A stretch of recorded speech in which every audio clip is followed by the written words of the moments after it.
Hello? Hello? Hello. Is yours This working? one? Hello? Hello? Okay, yeah. Okay. Hi, everybody. Thank you so much for being patient with us. We're having first day teething problems, but we seem to be getting there now. So thank you very much, everybody, for joining us for our premiere of this year's stop motion video called Up in Smoke. I was saying to Helena here that maybe I shouldn't say too much about the movie and let it speak for itself, but I think you can maybe guess from the title where we're going with it. We've been working with Nomint, a creative team coming out of London who do some really great work, and they've donated their time to make this stop motion video for us. And if you're really aware of how stop motion works, and we do have a making of video, you'll see that that really is a generous time donation. And so this is our latest commentary on what really needs to be done to address climate change and to really sort of challenge us to think. So we want to give the premiere today. We've got a nice panel, including somebody from Nomint joining us online, which was why we were a bit delayed. I want to first welcome, and I'm going to try and pronounce correctly, Yanis Konstantinidis, who's joining us online from Nomint, who is the creative director, and he specializes in doing these type of visual productions. He's been doing it for 17 years, and he's worked with us over the last couple of years, so welcome, Yanis. I can't see you. Oh, I can see you now. Welcome. And Helena Spiridis from WWF Germany, who's joining us as our oil and gas lead, who has 10 years experience working on advocacy campaigning to do with the oil and gas industry and environmental issues. So welcome, Elena. And so first of all, we wanted to have these speakers talk a little bit about the creative process and creating the film, how it was working between Yanis and WWF. And then I want to invite another two speakers to the stage, Alex Rafalovich, from the Fossil Fuel Non-Proliferation Treaty, and Fernando Carvalho, who is our head of policy in the climate practice in WWF, who is in line getting her badge, but she will be here. So Fernanda, she has a background in law and international relations, has more than 20 years experience working with NGOs, governments, international agencies on climate and biodiversity, and has been leading the mitigation work, and so could talk a bit about the subject matter around the film. And Alex here, again, a little bit of a teaser, can talk about the Fossil Fuel Non-Proliferation Treaty. He's been a policy analyst, campaigner, strategist for 15 years, working with CAN, the Climate Action Network, 50.org, etc., and also has experience working in digital campaigns across, it seems, from the list here, across the whole world, and has a background in law and economics. So these two will be talking to us on the content. But before we do that, we have somebody else on the stage. I would like to invite our head of the climate practice, Manuel Pagar Vidal, to give some opening words. He is our head of practice with more than 35 years of experience, doing some very impressive things, Minister of Environment in Peru, and also president of the 20th Conference of Parties, so really kind of understands the way that these work. So I'm going to invite him to the stage for some opening remarks, but I feel like the first thing that we need to do is premiere the video, and hopefully everything will work. And so we'll pause first, and then I'll invite Manuel for a few words. Thanks.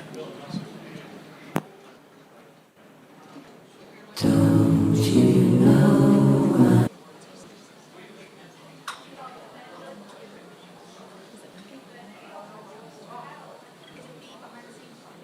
No.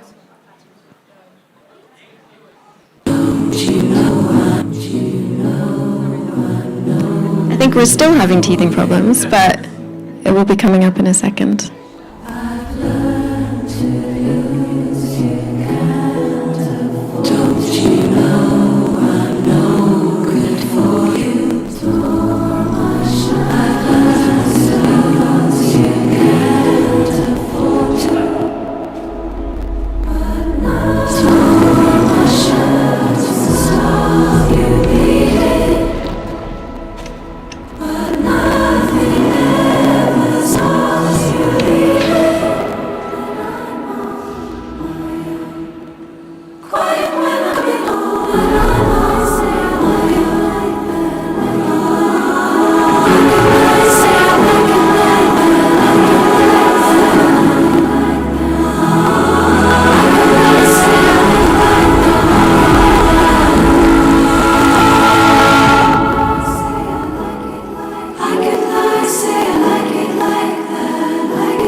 video, it is consequences.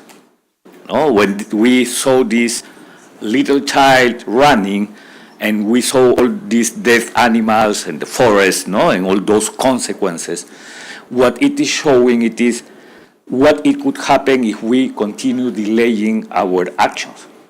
And that is something so important, because we are currently suffering the consequences of climate change. Today, early in an event about communication, I was saying the best communicator of climate change is climate change. Because through the climate extreme events, immediately it is saying what it could be the cost of the lack of action. No? And again, so this is showing the consequences. But the third idea, it is the sense of urgency and emergency. Because this little child seems that she cannot breathe. No? She's suffering. So she's looking for some action with sense of urgency, because she's suffering this time of emergency. And that is the current time of the planet. We are still talking about the decisive decade, no? But we are in almost 2024. So we just have 6 years ahead to fulfill with some objective as the only way to avoid an overshoot, to get a net zero and to fulfill with a 1.5 promise. But we are not acting. And the point it is that we are not recognizing. I remember that we used to talk about urgency before the Paris Agreement, but seems that we are forgetting this sense of urgency and the times of emergency that we are living in. Not only the poorest places of the world, even the most developed, are suffering the consequences of climate change, but even never seen events as in Acapulco some weeks ago, no? I think that for the first time ever, a hurricane of grade 5, no, in the Pacific coast of Mexico. No? And also what it is happening with the warming current in the North Atlantic, never seen. So it is not that we could continue having regular climate extreme events, but never seen extreme events. So that sense of urgency and emergency, it is key. But also in some way, this little woman, this child, it is showing us the action. No, she's taking action. She's taking action looking for clarity. There is clarity. And in case of the energy transition, the clarity, it is because of the renewables, and it is because the energy efficiency.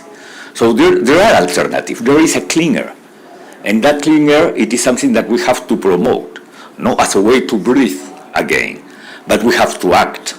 And this little child, it is showing by climbing the cliff, no, that it is by acting that you can see that clarity. And it is true.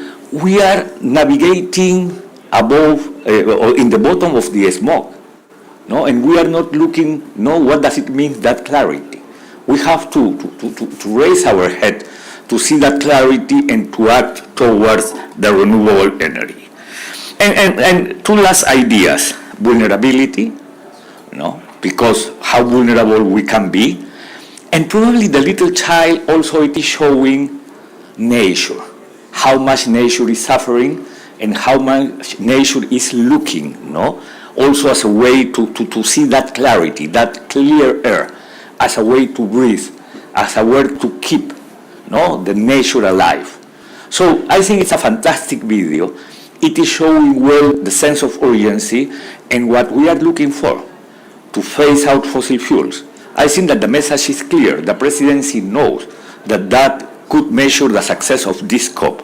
So let's share this video, let's share the message, and let's continue working towards phasing out of fossil fuels as a first step to continue developing further action. Thank you.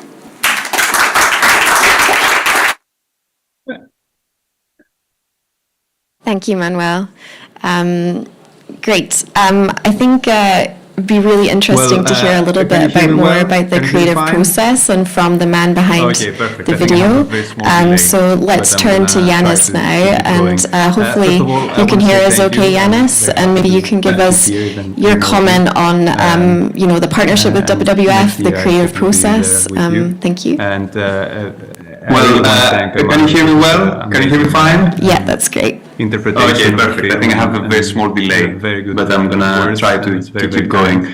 First of all, I want to say thank you. I'm very happy to I want to say be a here few even things. remotely.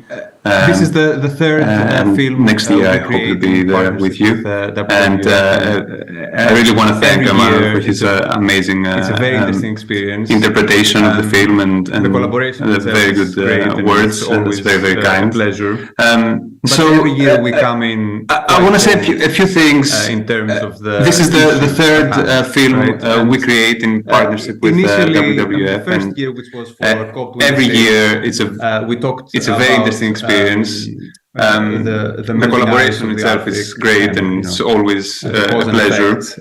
But every year we come in quite cold last year in terms of the issue at hand, right? And initially, I mean, the first year, which was this for year, COP26, we it was talked quite about an interesting the melting ice of the Arctic and it was quite interesting the cause and effect that this has to the world.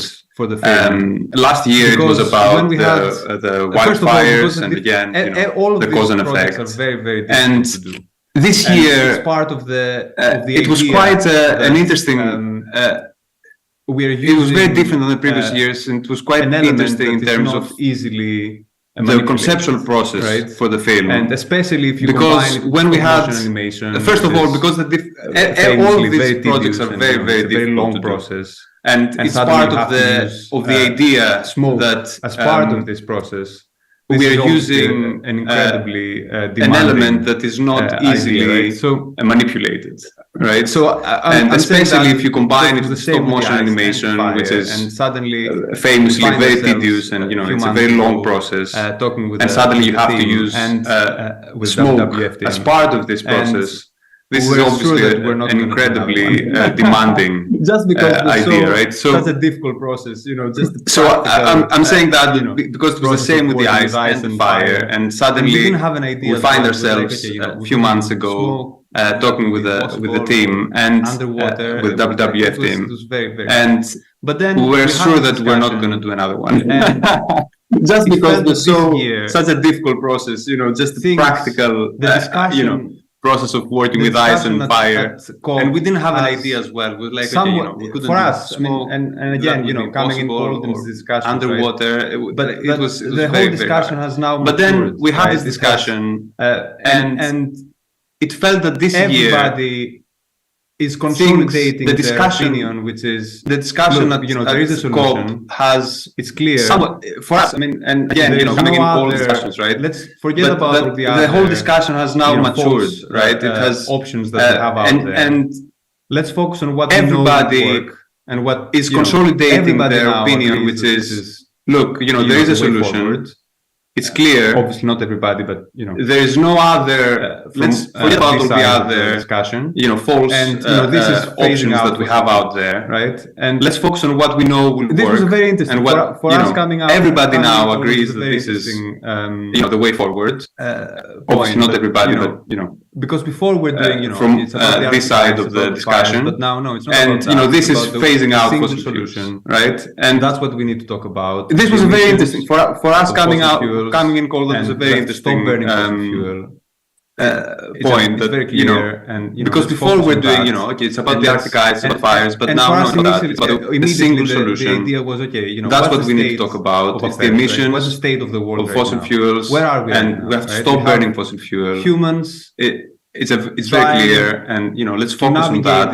And let's and for us immediately the idea was what's the state of affairs, right? What's the state of the world right now? Where are we right now? Right? We have that we are humans trying we are living to navigate this find this situation, forward, like Manuel said, which is trying to get some clarity, trying to navigate through the disaster that we are living, and trying to find a way forward, right? And we know the way forward because of the purpose is to phase out fossil fuels, and that sort of pushed us, we have to find a way to animate towards smoke, even if it's hard towards doing this project, and we have to make this a bigger just project because than of the before, purpose than the previous of this ones, whole idea. even if that means and we thought, okay, a lot we of have to pain find a way to animate with during smoke, production, even if it's harder, and we have to make this a bigger project than before, than the previous ones.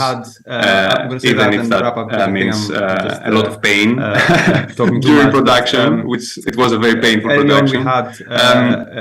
But early on we had, I'm going to say that and wrap up because I think I'm just talking too much. But early on we had we secured the rights for When the Party's Over by Phineas and Billie Eilish, which was another amazing production drive, months, and the shoot for the cause, and very long that also gave us a push. And then we put all our effort into this film. The production lasted months, and the shoot lasted very long days, over a month. That's the problem, right? And there were many moments when we thought that it's not going to work out, because how do you control smoke, right? I mean, that's the problem, right? That's behind the concept of all these films, that you have this element that you cannot control, right? You have to stop. Like we try to do an edit of the behind the scenes, so you can see a bit idea. And I think we have a film was trying to control the smoke. We try to do an edit of the behind the scenes, so you can see a bit at the production. So maybe we can how it was trying to control the smoke, and just lift a bit the curtain behind at the production. Questions. So maybe maybe we can watch it now, and then we can talk about questions and so on.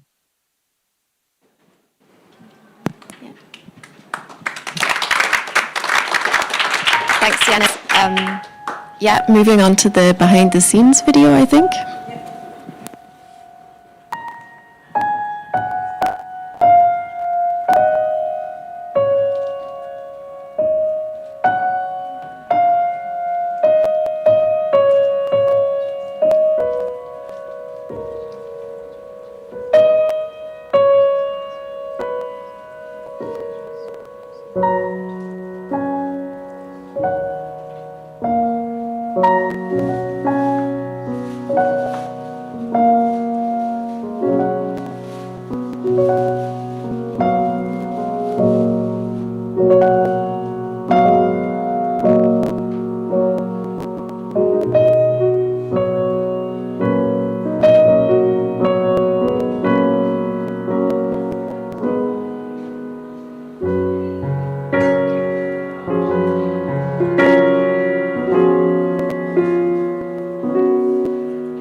Sure.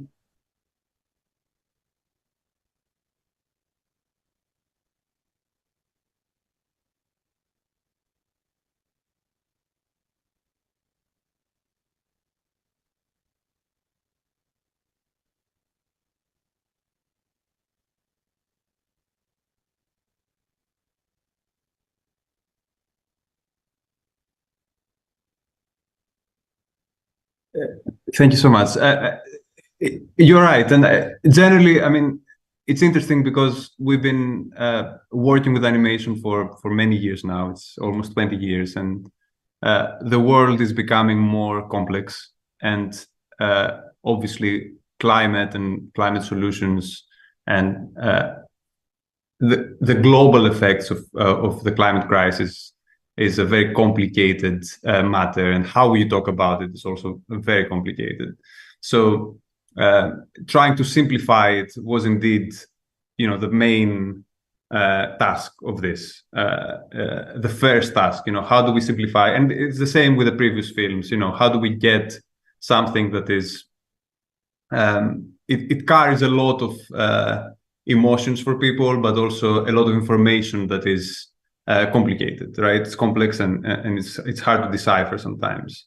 And the solution again, carrying from the previous films was, to go back to the story of the personal experience, right? And how do you as a human, as a small girl, what is the story that you live, right? And it's part an allegory, obviously, but it's part the truth, right? This is what humanity goes through, and the girl is a representation of humanity, right? This is what we are all experiencing as a team, right? And but making it a simple story with problems that you need to overcome, and how this girl navigates this story and tries to escape it is the solution we gravitate to. And it is a bleak story, but I think as a general approach, I think the idea is that it's it is a cliffhanger, right? That's where we are now. That's how we felt along the whole way, right? That things are not where they should be, but they can be better, right? There is a way to find solutions, right? And the question is, can we find them in time? That's where we are now, right? Is it like it's the end of the episode right now, and the beginning of the next episode, and the question is, what is going to happen, right? So that's how we feel about COP and the whole discussion, and that's a bit what we try to convey through this film as well.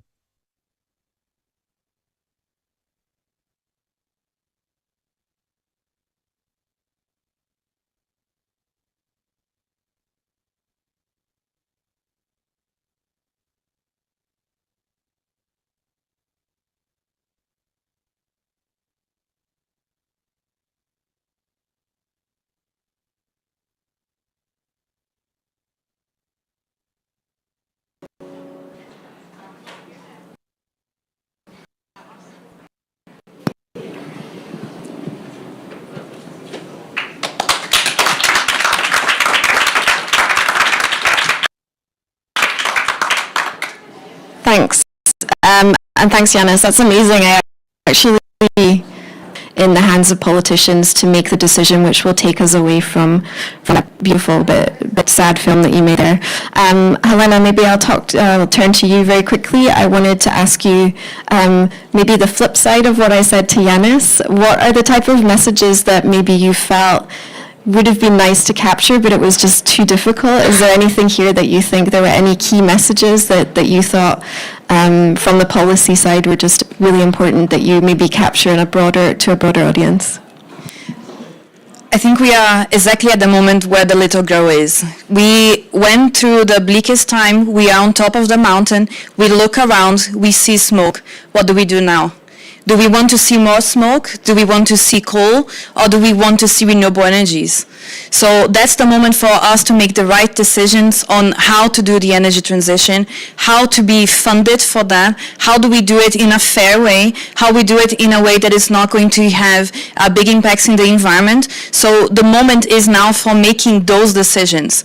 So we've come into this point, and we have to sit with that discomfort of this is real, this is happening. We cannot sugarcoat it, and that's why it's not such a happy video as sometimes we do at WWF, but we thought that this is the time for us to really absorb this feeling, really feel that, and go beyond. So now 100% renewable energies, no new areas for fossil fuels, no new areas for coal, no new areas for oil and gas, and 100% in renewable energies. And yeah, maybe that's not the next movie, but hopefully it's the next reality. Let's see.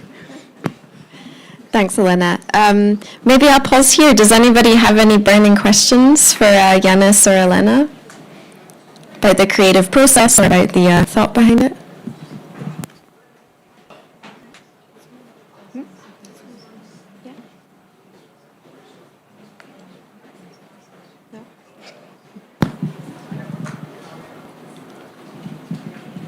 Okay, not yet. That's all right. We'll come back to this.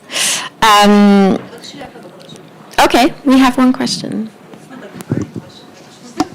Oh, sorry, I should have said any question, not just a burning question.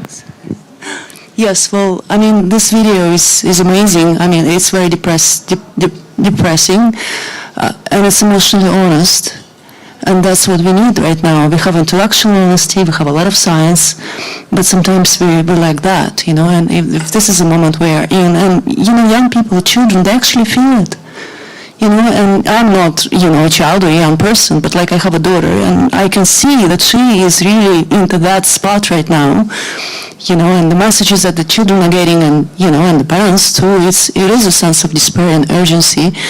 So I think it is much needed right now, this emotional honesty, you know, and emotional messages and narratives and whatever stories that will accompany science that we have. So this is really important. But my question is that Billie Eilish is going to be was part of this music production, and her audience is very young. How do you get similar type of emotional messages to the policymakers that are in a different age group?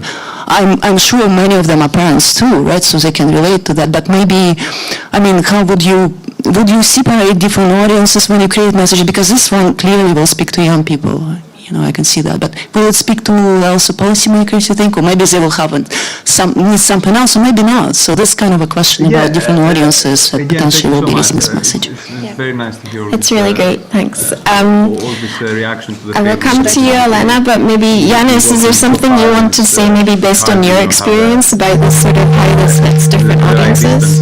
To experience it now. Yeah, right? again, thank you so much. It's very nice to hear all this we try to reaction go for to a the film, universal, because we worked on so hard, and it's hard to have a story as possible, right? And the right distance, to experience it now, right? I have a daughter who's 10 years old, and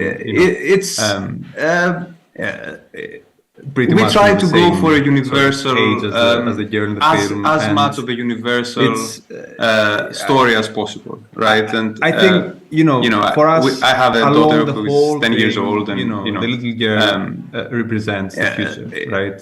Pretty much, the same sort of age as the girl in the film, and I don't know.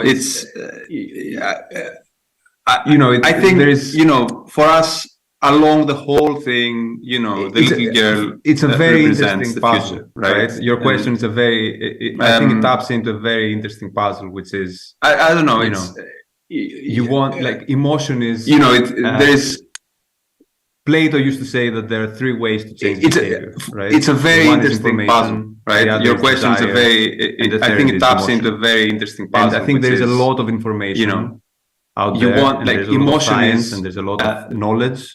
There's a lot say of that there are three ways to change behavior. We know this, right? This is, one is information, everybody the other is desire, it's and the third is emotion. And I think there's a lot of information. I hope want a better out future. there, and there's a lot of science, and there's a lot of knowledge. And there's a lot of desire for a better future. We know this. This is, people want, everybody wants a better future.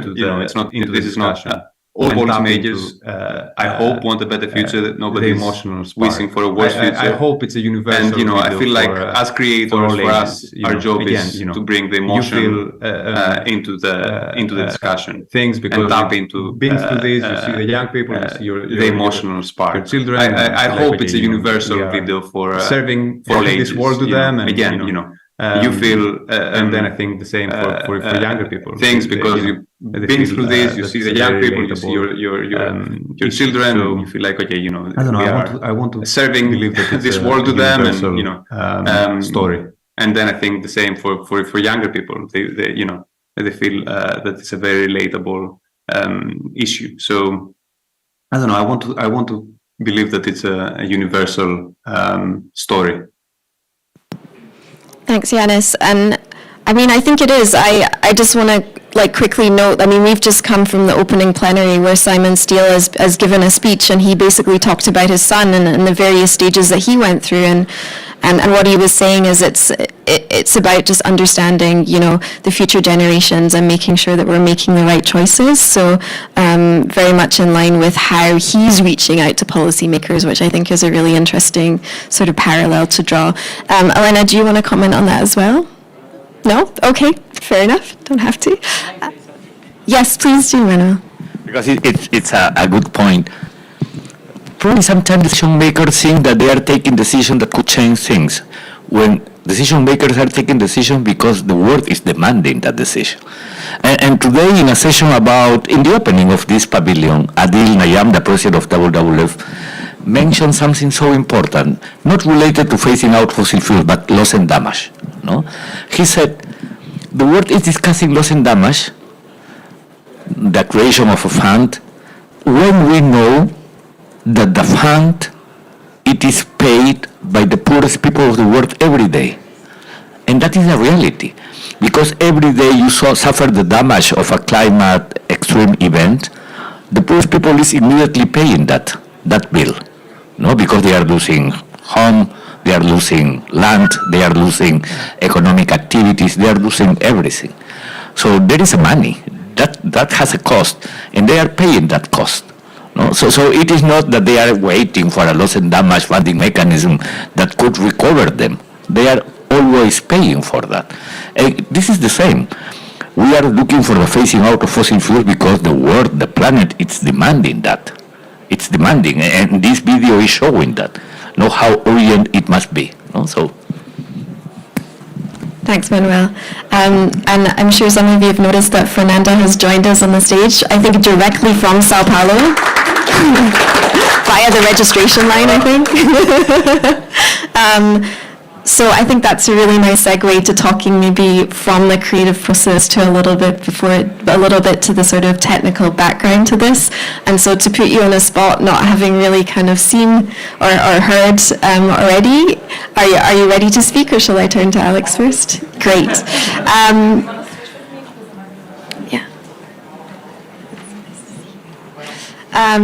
So Fernanda, putting you on the spot, would you maybe give us a couple of minutes on the urgency of the fossil fuel phase-out message at COP, and maybe some of the hopes that we have? Well, yeah, I mean, I'll start from the emotion point of view because, a Brazilian Pisces would never, not talk about that.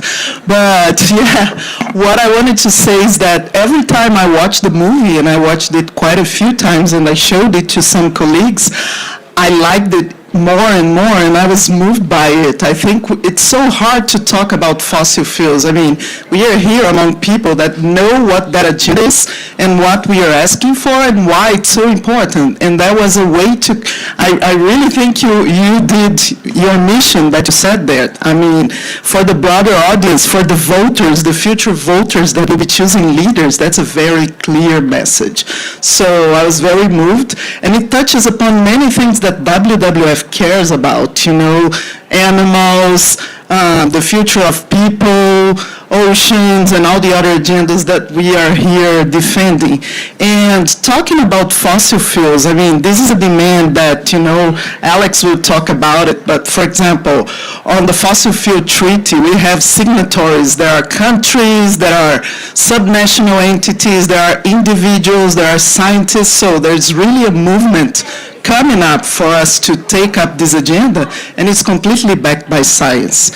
AR6 was very, very clear. It's unequivocal. We're not going to keep the temperature to 1.5 if we don't phase out fossil fuels.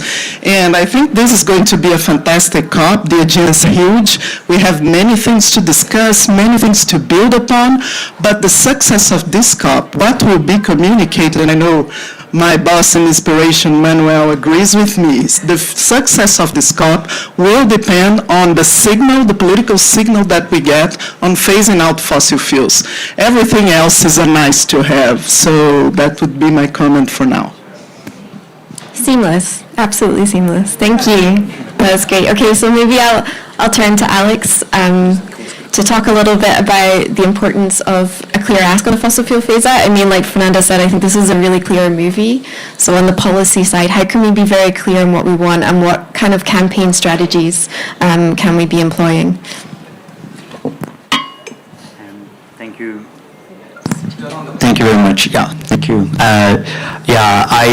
Watching that movie, I was thinking about the phrase actually that some other organizations have been running, which is cease all fires. That the call around stopping the war in Gaza is connected to our vision for ending the burning of fossil fuels. That actually the world that we're looking forward to is a world where we don't need to burn anything anymore. That there's no need to burn wood or coal or oil or gas for our energy, whether that's for cooking or transport or for heating or for leisure. And so how do we build a world that does that, where we can cease all fires, where we don't need fire anymore? And the thing that I found hard watching the video as well was how alone she was, because the change is not going to come alone. The change is going to come in movement, in building relationship and building partnerships and building alliances and building coalitions and building new ways of thinking and doing. And to do that, we have to come up with new and different ways of interacting and working together. And I think that's part of what has motivated the call for a fossil fuel non-proliferation treaty, the idea that we could create a new space, a new type of international agreement that brought in different actors on different levels around a high ambition process, a process that perhaps wasn't constrained by the consensus model.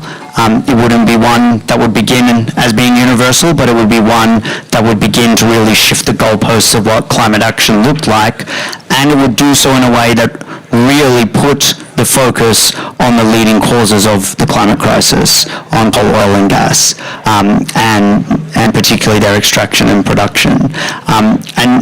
Throughout the history of humanity's struggle to grapple with the reality of the climate crisis, we've had to struggle with the vested interests continually trying to obscure the reality of what we were facing. And, we have leaked documents from Exxon from the 1980s where they put forward their strategy very clearly about what they want to do. They want to avoid there being direct references to coal, oil and gas, to fossil fuels. Say, let's talk about climate change generally, and let's hope people get it confused with the ozone issue, and let's focus on forests. That's in their board documents. They very clearly did not want to talk about coal, oil and gas. And so I think that's an indication of what the priority then needs to be for those of us who do, instead of wanting preserving profits, actually want to preserve the planet.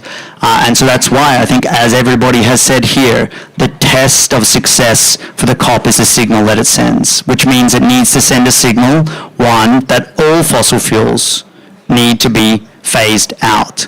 needs to send a signal that all fossil fuels need to be phased out on the basis of equity, that there needs to be consideration of different countries' historical contributions to the crisis we're in, but also their different dependencies and capacities in grappling with the fossil fuel system, and that there needs to be resourcing for the just transition.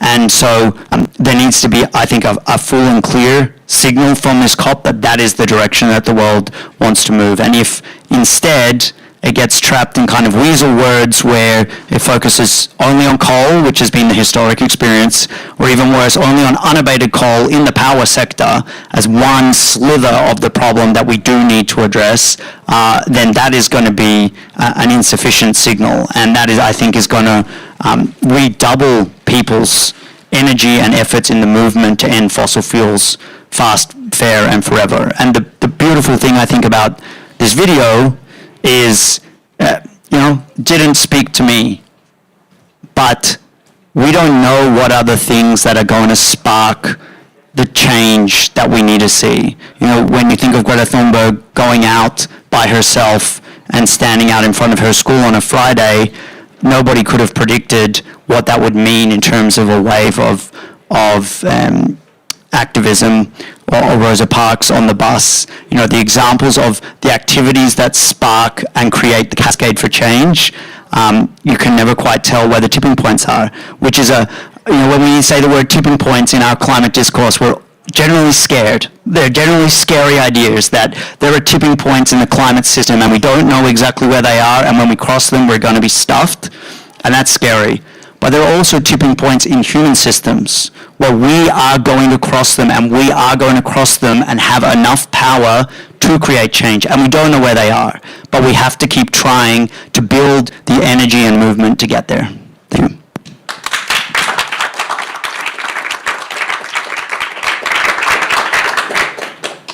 Thanks, Alex. And I'm really happy that you talked a bit there about the just transition as well, because I think that's a really important tipping point, and maybe we can dig into that a little bit more. So again, we're going to go into a couple of questions, and we can come to the audience a bit later on this. I want to come back to you on what you said. There was a lot of great stuff in there, but first maybe I turn to Fernanda, who's got so much experience in these type of negotiations. So I would be interested to know on how you think we can move things forward at this COP, and where you sort of see things landing, and maybe some of the sticky points you think we need to overcome. Okay. All right. Yeah, very easy one. But I think it's important to mention that at the COP, there isn't a track dedicated to this discussion on energy, which is quite a contradiction because we know that fossil fuels is about 80% of emissions. So how are you going to sort the climate issue that we are all here, everyone came, and me from São Paulo after a flight canceled and everything, to tackle this problem? We need to tackle this problem. So I think that, we as WWF have always pushed for the UNFCCC to take a more sectoral approach, and we think that's not a contradiction with the Paris Agreement, but an evolution to the Paris Agreement. It's the logical way. You already have sectoral discussions in the convention, such as the Coronivia process on agriculture. You also have the oceans discussion. For the ones that have been engaged for a while, we also saw discussions on REDD+, so it's not quite a new thing that we are asking for. We are hoping that the GST will send strong signals on phasing out fossil fuels. There should be a clear political message in a cover text, if there is a cover text. That's not so clear yet. So there are many other processes. There is a just transition work program. There is a mitigation work program. All those processes could be connected to the strong signal that we need to phase out fossil fuels. And I also wanted to highlight something that came to mind when Alex was talking about it, is that, it's phasing out fossil fuels is a process. No one is saying stop fossil fuels today, but we need a process for that, and we have all the enabling conditions for that. The technology is there, prices are dropping, we have the renewable sources that can replace the fossil fuels. This is very, very important. The IRENA agrees with that. The IEA, the International Energy Agency, also agrees with that. So there's no more excuses. It's political will that we need, and that's why we're here for, I guess. Thanks, Fernanda. Alex, I feel like there was a lot I wanted to ask you, but I'm going to go straight for the kind of, I think one of the issues which always seems to pop its head up when we talk about fossil fuel phase-out, this idea of abated and unabated. And maybe you could give a little bit more information on, how that has emerged as a narrative, how that is, influencing the discussion, and how do you sort of deal with that working on the phase-out of all fossil fuels? Thank you. I don't know how far back to go, but I think at a high level what we can say is the strategy of the fossil fuel producers has been to say, let's focus and talk only about the emissions and not talk about the fossil fuels. And that's why they've resisted wanting to have a sectoral discussion. That's why they've resisted wanting to name fossil fuels and so on. And so then downstream from that strategy, they say if we're talking about emissions, then if we're going to talk about any activities in particular sectors, then we only want to talk about the potential impact of those emissions. Therefore, if we say that in theory we could abate the emissions, then the activity can continue.